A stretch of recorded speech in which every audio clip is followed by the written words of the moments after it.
Usap-usapan ngayon sa social media ang balitang may isang kapuso actress na posibleng pumasok sa hit action series na FPJ Batang Quiapo na pinangungunahan ni Coco Martin.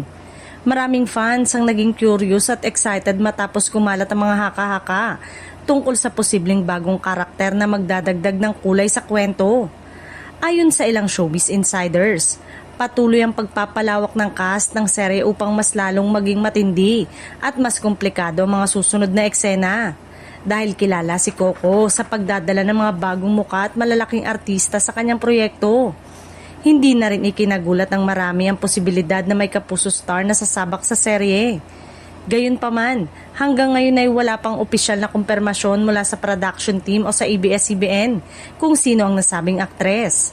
Sa kabila nito, patuloy ang espekulasyon ng netizen at fans na naglalabas ng kanika-nalang hula kung sino ang posibleng bagong pasabog sa programa. Kung sakaling matuloy ang pagpasok ng kapuso actress, ito ay maituturing na isa na namang patunay na patuloy na pagbubukas ng oportunidad sa pagitan ng mga artista mula sa iba't ibang network.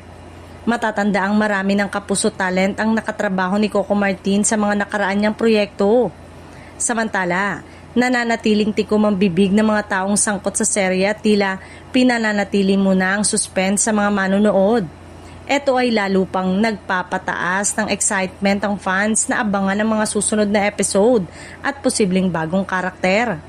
Sa ngayon, ang tanging magagawa ng mga tagahanga ay maghintay sa opisyal na anunsyo habang patuloy ang matagumpay na takbo ng FPJ Batang Quiapo. Asahan na mas marami pang sorpresa, bagong karakter at matitinding eksena ang paparating sa serye ni Coco Martin.